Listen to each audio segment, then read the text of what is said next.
بسم الله الرحمن الرحيم. السلام عليكم ورحمة الله وبركاته. معكم محمد شاهين التاعب من قناة الدعوة الإسلامية على اليوتيوب.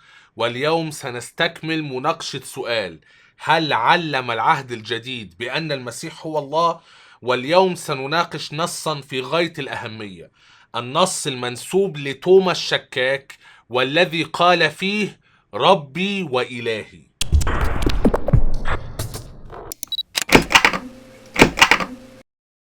في البداية، لو كنت مهتما بالحوار الإسلامي المسيحي ومقارنة الأديان والنقد الكتابي، فلا بد أن تشترك في هذه القناة. اضغط على زر الاشتراك الأحمر واضغط على علامة الجرس حتى تأتيك كل الإشعارات بكل حلقاتنا الجديدة. النص محل البحث جزء من قصة موجودة في إنجيل يوحنا متعلقة بظهورات المسيح بعد قيامته من الأموات. القصة في إنجيل يوحنا تقول أن المسيح عليه السلام ظهر لتلاميذه، ولكن توما الشكاك لم يكن موجودا. نقرأ في إنجيل يوحنا الإصحاح 20 من العدد 24، يقول: أما توما أحد 12 الذي يقال له التوأم فلم يكن معهم حين جاء يسوع، فقال له التلاميذ الآخرون: قد رأينا الرب. فقال لهم: إن لم أبصر في يديه أثر المسامير، وأضع إصبعي في أثر المسامير، وأضع يدي في جنبه، لا أؤمن. يعني توما يشك في أن الشخص الذي ظهر للتلاميذ هو يسوع نفسه الذي صلب ومات، وكأن توما يشك في حقيقة قيامة المسيح من الأموات. في العدد 26 يقول: وبعد 8 أيام كان تلاميذه أيضا داخلا وتوما معهم، فجاء يسوع والأبواب مغلقة ووقف في الوسط وقال: سلام لكم.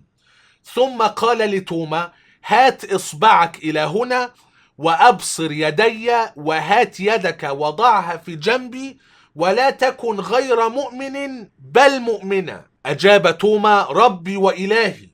قال له يسوع: لأنك رأيتني يا توما آمنت، طوبى للذين آمنوا ولم يروا. المسيحيون يستشهدون بعبارة توما الموجودة في إنجيل يوحنا الإصحاح 20 العدد 28: أجاب توما ربي وإلهي، بأن هذه العبارة تعني بأن توما آمن بأن المسيح هو ربه وإلهه. وهذا الفهم هو الذي عليه عامة المسيحيين اليوم، وهذا يجعل من هذا النص نصا في غاية الأهمية، وقد يكون أكثر أهمية من النص الموجود في بداية إنجيل يوحنا، النص الذي ناقشناه في الفيديو السابق: وكان الكلمة الله، والترجمة: وإلها كان الكلمة. إذا اطلعنا على النص باللغة اليونانية سنجد أن النص يقول حرفيا: أباكريثي ثوماس كاي إيبن أوتو هو كوريوس مو كاي هوثيوس مو.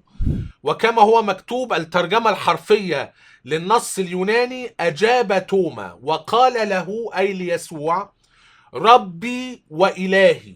ونجد أن قبل عبارة رب كوريوس أداة التعريف هو، ونجد قبل عبارة إله ثيوس أداة التعريف هو.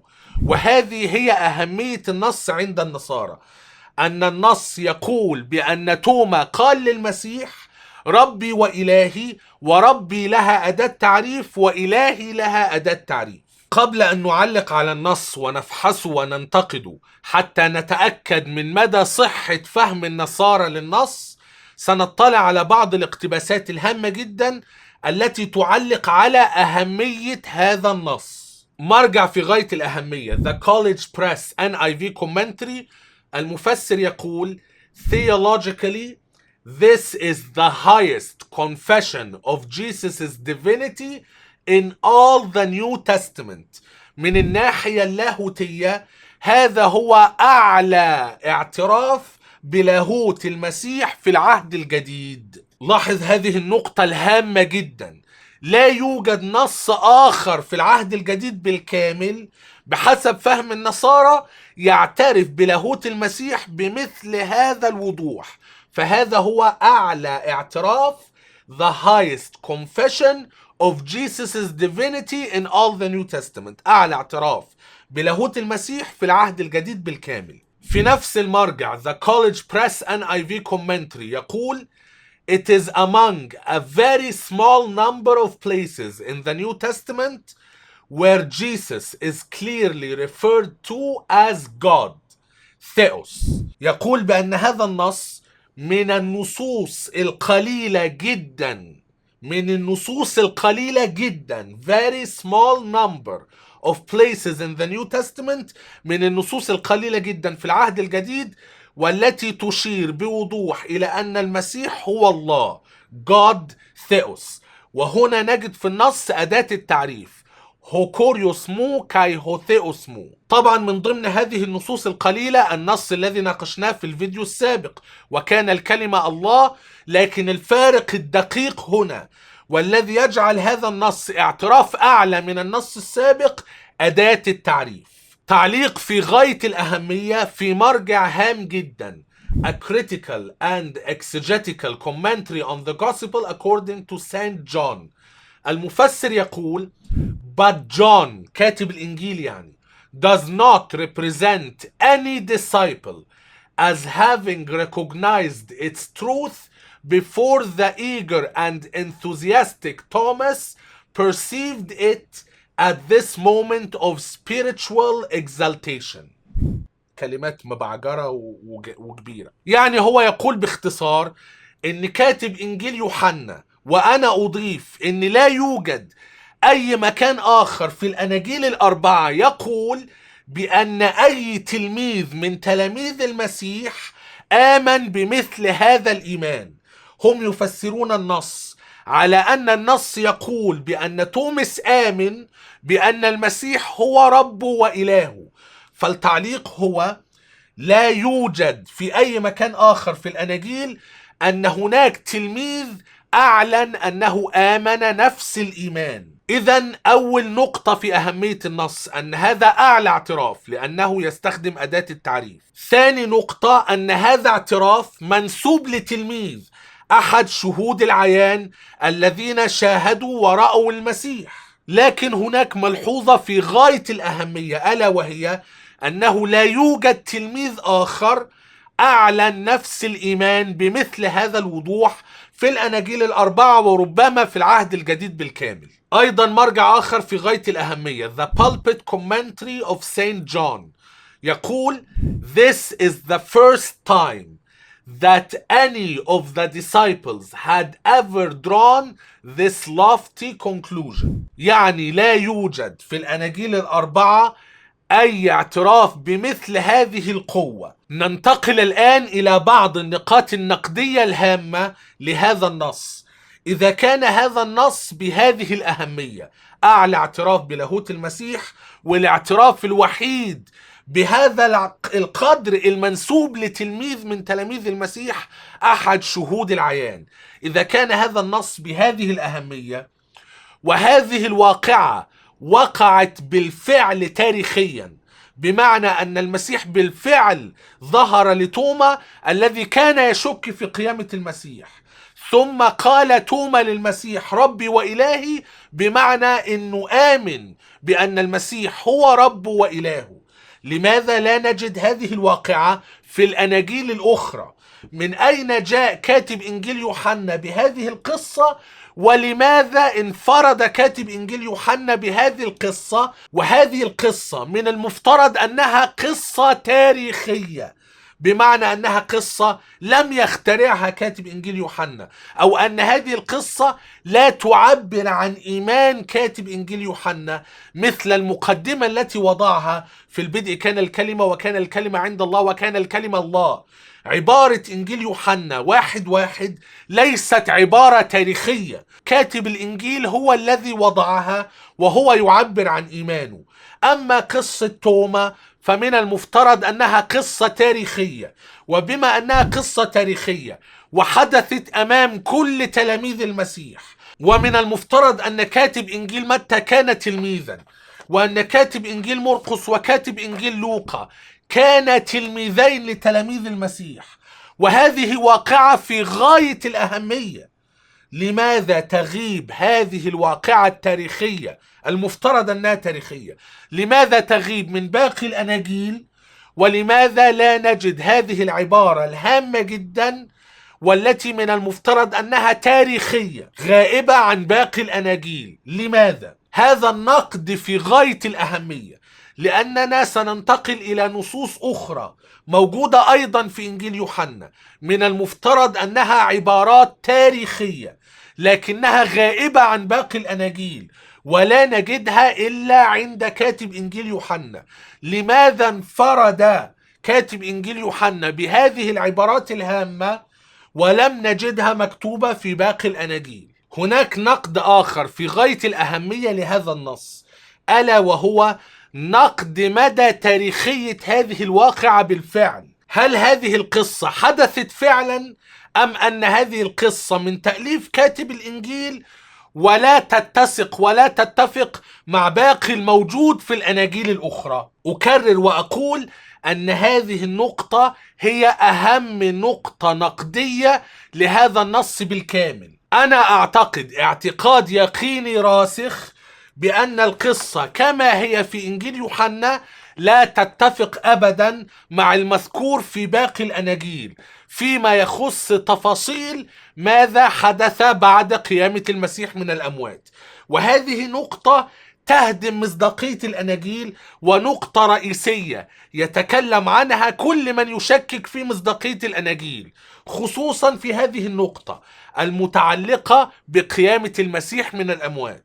عندما نقارن تفاصيل الأحداث المذكورة في الأناجيل من بعد قيامة المسيح عليه السلام سنجد أن التفاصيل المذكورة في كل إنجيل تفاصيل مختلفة تماما، وكأن كل إنجيل يحكي قصة جديدة مستقلة عن الموجود في باقي الأناجيل. نقرأ مرة أخرى من إنجيل يوحنا الإصحاح 20 العدد 19: ولما كانت عشية ذلك اليوم وهو أول الأسبوع وكانت الأبواب مغلقة حيث كان التلاميذ مجتمعين لسبب الخوف من اليهود، جاء يسوع ووقف في الوسط وقال لهم: سلام لكم. ولما قال هذا أراهم يديه وجنبه، ففرح التلاميذ إذ رأوا الرب. أما توما أحد 12 الذي يقال له التوأم فلم يكن معهم حين جاء يسوع، فقال له التلاميذ الآخرون: قد رأينا الرب. فقال لهم: إن لم أبصر في يديه أثر المسامير وأضع إصبعي في أثر المسامير وأضع يدي في جنبه لا أؤمن. وبعد 8 أيام كان تلاميذه أيضا داخلا وتوما معهم، فجاء يسوع والأبواب مغلقة ووقف في الوسط وقال: سلام لكم. ثم قال لتوما: هات إصبعك إلى هنا وأبصر يدي، وهات يدك وضعها في جنبي، ولا تكن غير مؤمن بل مؤمنا. أجاب توما: ربي وإلهي. قال له يسوع: لأنك رأيتني يا توما آمنت. طوبى للذين آمنوا ولم يروا. وأما هذه فقد كتبت لتؤمنوا أن يسوع هو المسيح ابن الله، ولكي تكون لكم إذا آمنتم حياة باسمه. إذن القصة تقول باختصار أن اليوم الذي قام فيه المسيح من الأموات، المسيح ظهر لتلاميذه وأراهم يديه وجنبه، ولكن توما لم يكن موجودا. وبعد 8 أيام ظهر المسيح لتلاميذه وكان توما معهم، فقال لتوما الأقوال المذكورة في الإنجيل: فأجاب توما: ربي وإلهي. والمسيحيون يفهمون أن هذه الإجابة تعني أن توما آمن بأن المسيح رب وإله. الآن ننتقل إلى التفاصيل الموجودة في إنجيل متى، وسنجد أن كاتب إنجيل متى يحكي قصة مختلفة تماما. ولاحظ نقطة في غاية الأهمية: أن المسيح ظهر في اليوم الأول، ثم بعد 8 أيام ظهر مرة أخرى للتلاميذ ومعهم توما، وحدثت الواقعة المشكوك في مدى تاريخيتها. في إنجيل متى الإصحاح 28 من العدد 10 نجد أن يسوع لم يظهر لتلاميذه في بيت، وإنما ظهر مرة واحدة للنسوة التي جئن إلى القبر ووجدنا القبر فارغا. فنجد في بداية إنجيل متى: وبعد السبت عند فجر أول الأسبوع جاءت مريم المجدلية ومريم الأخرى لتنظر القبر. ثم في العدد 10: فقال لهما يسوع: لا تخافا، اذهبا قولا لإخوتي أن يذهبوا إلى الجليل وهناك يرونني. وأما ال11 تلميذا فانطلقوا إلى الجليل إلى الجبل حيث أمرهم يسوع. 11 تلميذا لأن يهوذا مات. في العدد 16: وأما 11 تلميذا فانطلقوا إلى الجليل إلى الجبل حيث أمرهم يسوع، ولما رأوه سجدوا له ولكن بعضهم شكوا. فتقدم يسوع وكلمهم قائلا: دفع إلي كل سلطان في السماء وعلى الأرض، فاذهبوا وتلمذوا جميع الأمم وعمدوهم باسم الأب والابن والروح القدس. إذن المسيح لم يظهر إلا لمريم ومريم الأخرى في بداية الأسبوع، وكل هذه الأحداث حدثت في نفس اليوم الذي قام فيه المسيح من الأموات. المسيح ظهر لمريم ومريم الأخرى، قال لهما: اذهبا قولا لإخوتي أن يذهبوا إلى الجليل. فال11 تلميذا بما فيهم توما انطلقوا إلى الجليل إلى الجبل حيث أمرهم يسوع، فظهر لهم المسيح هناك في الجليل. لما رأوه سجدوا له، ولكن بعضهم ليس توما وحده، لكن بعضهم شكوا. لا نجد هنا قصة توما ولا ماذا فعل المسيح مع الذين شكوا. وعندما أقرأ هذا النص أتذكر كلام الله عز وجل وقولهم: إنا قتلنا المسيح عيسى ابن مريم رسول الله وما قتلوه وما صلبوه ولكن شبه لهم، وإن الذين اختلفوا فيه لفي شك منه، ما لهم به من علم إلا اتباع الظن، وما قتلوه يقينا. الأناجيل تثبت هذا الشك. هل مات المسيح؟ هل صلب؟ هل قام من الأموات؟ هناك شك. على كل حال أنا أجد أن التفاصيل المذكورة في إنجيل متى لا تتفق أبدا مع القصة الموجودة في إنجيل يوحنا. القصة الموجودة في إنجيل يوحنا قصة مختلفة تماما. لا أقول تناقض، أقول قصتين مختلفتين تماما. في إنجيل يوحنا لا يوجد كلام عن الجليل والذهاب إلى الجليل. في إنجيل يوحنا الأحداث أخذت أكثر من يوم. هو ظهر لبعض التلاميذ في اليوم الأول، ثم بعد 8 أيام ظهر لهم مرة أخرى في بيت والأبواب مغلقة، وحدثت قصة توما الشكاك. عند قراءة القصة في إنجيل مرقس يجب الأخذ في الاعتبار أن نهاية إنجيل مرقس غير موجودة في أقدم المخطوطات. المخطوطة السينائية والمخطوطة الفاتيكانية قام بختم إنجيل مرقس عند العدد 8، وهذه إشكالية مشهورة جدا، وقد نفرد لها حلقة من ضمن حلقات إثبات تحريف الكتاب المقدس، أو لا أتذكر هل تكلمت عن هذا الموضوع في حلقة أم لا. لكن في النهاية عندما نفتح إنجيل مرقس لنقرأ سنجد أن أقدم المخطوطات لإنجيل مرقس تختم الإنجيل عند هذه العبارة: فخرجنا سريعا وهربنا من القبر لأن الرعدة والحيرة أخذتاهن ولم يقولن لأحد شيئا لأنهن كن خائفات. وقبل هذا نجد في بداية الإصحاح 16: وبعدما مضى السبت اشترت مريم المجدلية ومريم أم يعقوب وسالومة حنوطا ليأتين ويدهنه، وباكرا جدا في أول الأسبوع أتينا إلى القبر إذ طلعت الشمس. هل ظهر المسيح لهؤلاء النسوة؟ لم يظهر. الملك أو الشخص الذي كان جالسا على القبر أيا كانت التفاصيل هو الذي كلم هؤلاء النسوة وقال لهن: إنه يسبقكم إلى الجليل، هناك ترونه. ولكن نجد هنا نقطة في غاية الأهمية: فخرجنا سريعا وهربنا من القبر لأن الرعدة والحيرة أخذتاهن ولم يقولن لأحد شيئا لأنهن كن خائفات. أيضا تفاصيل تاريخية مختلفة تماما.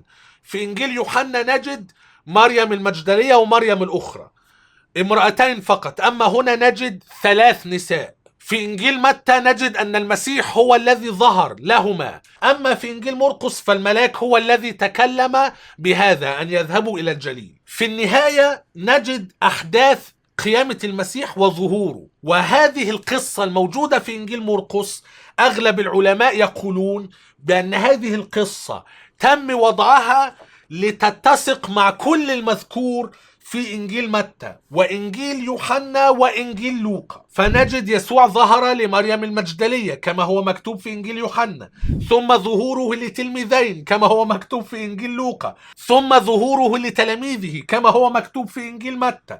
وهكذا نجد تشكيلة تم إضافتها لاحقا في نهاية إنجيل مرقس حتى يتم الجمع ما بين كل ما هو مذكور في متى ويوحنا ولوقا. ولكن مع ذلك بداية القصة في إنجيل مرقس مختلفة تماما مع بداية القصة في إنجيل متى مع بداية القصة في إنجيل يوحنا. أما القصة في إنجيل لوقا فهناك تناقضات جوهرية. سأقرأ بعض النصوص الموجودة في إنجيل لوقا الإصحاح 24 بدءا من العدد 9. ورجعنا من القبر وأخبرنا 11 وجميع الباقين بهذا كله، وكانت مريم المجدلية ويونا ومريم أم يعقوب والباقيات معهن اللواتي قلن هذا للرسل، فتراءى كلامهن لهم كالهذيان ولم يصدقوهن، ولا واحد من التلاميذ صدق بأن المسيح قام من الأموات. فقام بطرس وركض إلى القبر فانحنى ونظر الأكفان موضوعة وحدها، فمضى متعجبا في نفسه مما كان.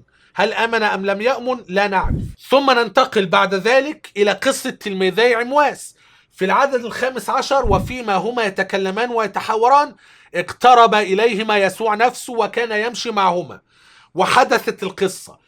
ثم في العدد 33 فقام في تلك الساعة تلميذي عمواس ورجع إلى أورشليم ووجد 11 مجتمعين هم والذين معهم. هذه نقطة جوهرية. نجد أن المسيح ظهر لتلميذي عمواس، وتلميذي عمواس فهم في النهاية أن هذا هو المسيح الذي ظهر لهما، فرجع إلى أورشليم حتى يخبر التلاميذ، ووجد 11 مجتمعين هم والذين معهم. يعني ليس 11 فقط، 11 ومعهم آخرون، وهم يقولون إن الرب قام بالحقيقة وظهر لسمعان. يعني المفروض أن بحسب هذا النص، بحسب ما أفهم، أن 11 مجتمعين هم والذين معهم يقولون إن الرب قام بالحقيقة وظهر لسمعان. يعني تلميذي عمواس لم يخبر التلاميذ بأن المسيح قام، هم كانوا يعرفون، لأن بطرس ظهر له المسيح ولا نعرف أين هذه الحكاية، لكن المسيح ظهر لبطرس، والظاهر من السياق أن بطرس رجع للتلاميذ وأخبرهم بأن المسيح قام. وفيما هم يتكلمون بهذا وقف يسوع نفسه في وسطهم وقال لهم سلام لكم، فجزعوا وخافوا وظنوا أنهم نظروا روحا، فقال لهم ما بالكم مضطربين. لاحظ أن الكلام للتلاميذ ومعهم آخرون. فقال لهم ما بالكم مضطربين ولماذا تخطر أفكار في قلوبكم؟ انظروا يدي ورجلي، إني أنا هو، جسوني وانظروا فإن الروح ليس له لحم وعظام كما ترون لي. وحين قال هذا أراهم يديه ورجليه، وفيما هو يباركهم انفرد عنهم وأصعد إلى السماء، فسجدوا له ورجعوا إلى أورشليم بفرح عظيم. لا داعي لأن أقول بأن هذه القصة متناقضة تماما مع القصة الموجودة في إنجيل متى، لكنها قريبة نوعا ما من القصة الموجودة في إنجيل يوحنا، لكنها تختلف معها اختلافات جوهرية، ألا وهي أن التلاميذ كانوا يعرفون بأن المسيح قام بسبب أن المسيح ظهر لبطرس، ثم المسيح ظهر لكل التلاميذ وأراهم يديه ورجليه وقال لهم جسوني وانظروا، لأن الروح ليس لها لحم وعظام، وأكل سمك وشيء من شهد العسل. لكن هذه النصوص لم أقرأها. ففي النهاية النقطة الجوهرية التي أريد أن أقولها هي أن إنجيل لوقا يتناقض مع إنجيل يوحنا في تفصيلة أن المسيح ظهر أولا للتلاميذ لكن توما لم يكن موجودا، ثم فيما بعد ظهر لتوما وأراه يديه ورجليه وهكذا. المسيحيون يحاولون التوفيق بين كل هذه التناقضات والاختلافات، لكن أنا أقول ببساطة كل إنجيل يحكي قصة مختلفة تماما عن الإنجيل الآخر. والنقطة الهامة جدا أن قصة توما الشكاك غير موجودة في أي إنجيل آخر إلا في إنجيل يوحنا، وهناك تفاصيل كثيرة تتناقض مع مدى تاريخية هذه القصة.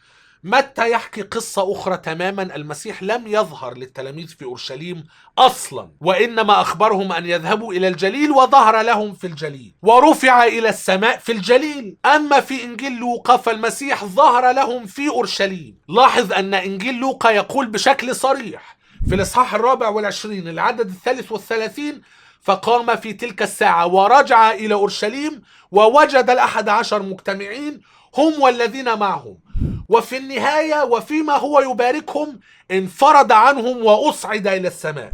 صعد إلى السماء من أورشليم أم من الجليل؟ ففي النهاية أنا أقول أن كل هذه التناقضات تفقد الأناجيل المصداقية أصلا، وتفقد قصة توما الشكاك المصداقية أصلا. أنا أقول بشكل واضح وصريح، بما أن قصة توما الشكاك بهذه الأهمية، والقصة تقول بأن هذه الواقعة حدثت أمام التلاميذ، المسيح ظهر للتلاميذ لما كان توما معهم، وحدثت هذه الأحداث لما كان توما مع التلاميذ، ثم قال توما ربي وإلهي. هذا يعني أن هذه القصة شاهدها كل التلاميذ.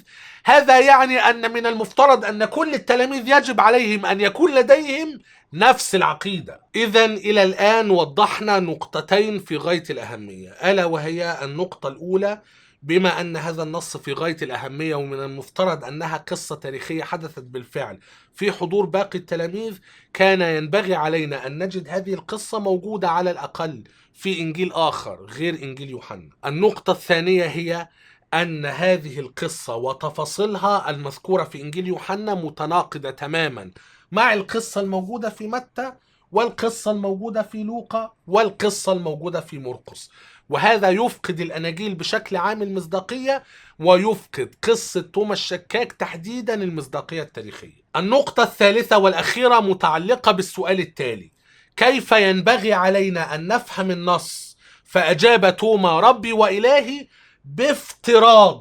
بافتراض وتنزل أن القصة المذكورة في إنجيل يوحنا صحيحة تاريخيا. مرجع آخر هام جدا، غالبا ألجأ دائما إلى هذا المرجع حتى أستكشف بعض الإشكاليات النقدية. The Net Bible New English Translation. Net اختصار New English Translation. في هذا النص يعلق ويقول: Should Thomas's exclamation be understood as two subjects with the rest of the sentence omitted?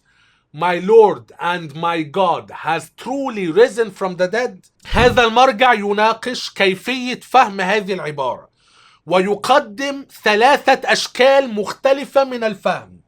يقول الطريقة الأولى من الفهم: هل ينبغي أن نفهم عبارة توما على أنها تعني My Lord and my God has truly risen from the dead؟ ربي وإلهي قام من الأموات.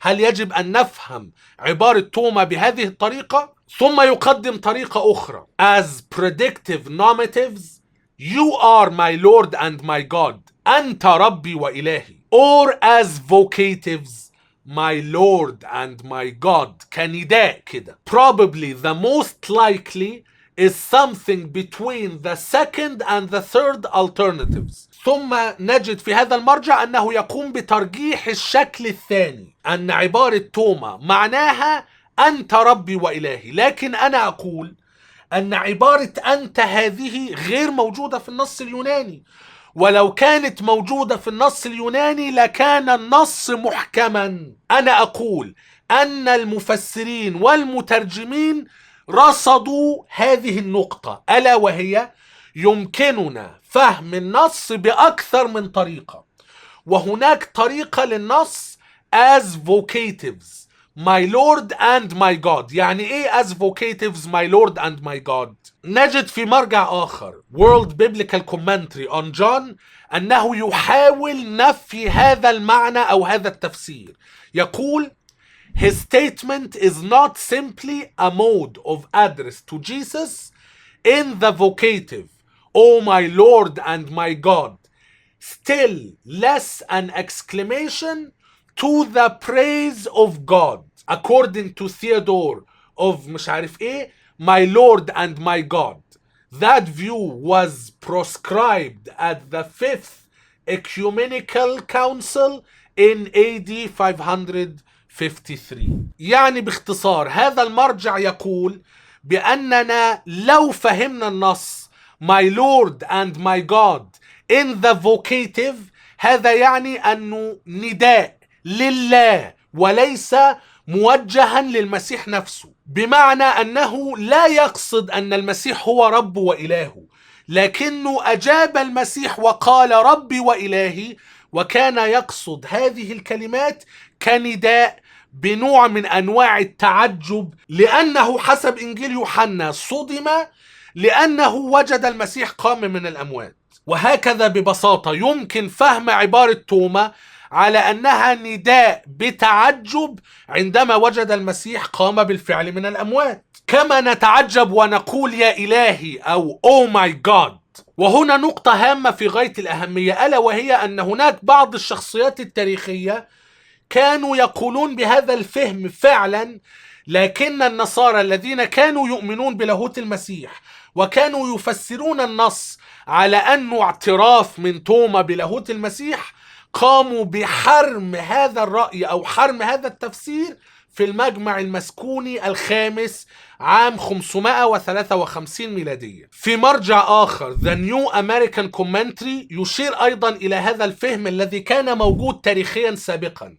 يقول like that of Theodore of Mopsuestia who claimed that Thomas was exclaiming a praise to God rather than speaking to Jesus. As I indicated earlier, his views were forcefully condemned by the Fifth Ecumenical Council at Constantinople in AD 553. يعني هذا الرأي كان موجودا لأحد الأشخاص اسمه ثيودور مش عارف مين، وتم إدانة هذا القول في مجمع قسطنطينية المسكوني الخامس. في النهاية نقول إن المراجع المعتبرة تجيز أن عبارة توما يمكن فهمها بأكثر من وجه، والترجيح بين هذه الأوجه المختلفة تحتاج إلى أدلة، وأنا أقول أن هناك أدلة كثيرة تسمح لنا بأن نفهم عبارة توما كتعجب وليس كإقرار منه أو اعتراف بلاهوت المسيح. أولا نجد أن الكثير من الترجمات تترجم النص بهذه الصيغة التي تفهم على أنها تعجب من توما عندما وجد أن المسيح قام من الأموات، ونجد أن هذه الترجمات تضع علامة تعجب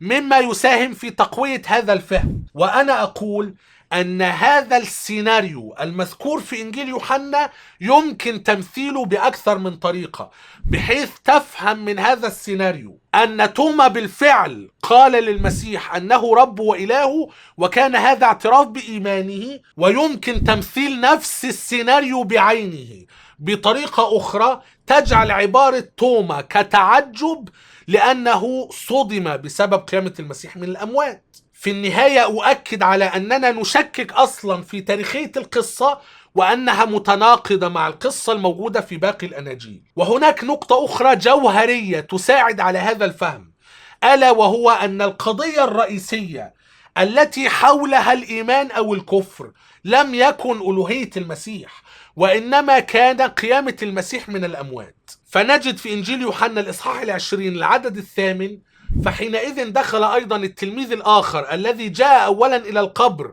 ورأى فآمن. آمن بماذا؟ أنه ينبغي أن يقوم من الأموات، قضية القيامة.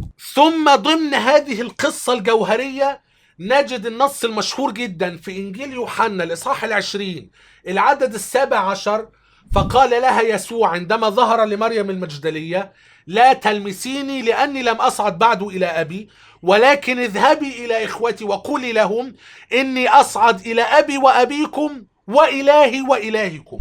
هل يعقل أن يقول المسيح هذا ويقول لمريم اذهبي إليهم وقولي لهم إني أصعد إلى أبي وأبيكم وإلهي وإلهكم، ثم يؤمن توما في النهاية بأن المسيح هو الإله؟ ثم في إنجيل يوحنا الإصحاح 20 العدد 25: فقال له التلاميذ الآخرون: قد رأينا الرب، أنه قام من الأموات. فقال لهم: إن لم أبصر في يديه أثر المسامير وأضع إصبعي في أثر المسامير وأضع يدي في جنبه لا أؤمن. فمحل الإيمان والكفر هو القيامة وليس ألوهية المسيح. ثم إذا كانت قيامة المسيح دليلا على أن المسيح هو الله والرب، لماذا لا نجد هذا الاعتراف على لسان باقي التلاميذ؟ هم آمنوا بأن المسيح قام من الأموات قبل توما حسب إنجيل يوحنا، لماذا لا نجد على لسانهم نفس الاعتراف؟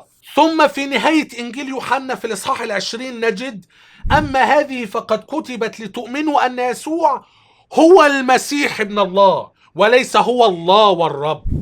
فبالتالي لا نجد أن فكرة لاهوت المسيح لها أي علاقة بسياق القصة، لا من قريب ولا من بعيد، خصوصا مع النص الذي يقول اذهبي إلى إخوتي وقولي لهم إني أصعد إلى أبي وأبيكم وإلهي وإلهكم. بعض المسيحيين يتمسكون بالضمير المذكور في النص اليوناني، أجاب توما وقال له ربي وإلهي، لكن أنا أجد أن هذا الضمير لا يعني بالضرورة أنه يخاطب المسيح بأنه هو رب وإله، لكن هذا يعني باختصار كما في الترجمة اليسوعية أجابه توما ربي وإلهي، يعني هذه هي الجملة التي قالها توما ليسوع ردا على الكلام الذي قاله يسوع لتوما، فهو بيان لما هي العبارة التي قالها توما للمسيح استجابة للعبارة التي قالها المسيح لتوما،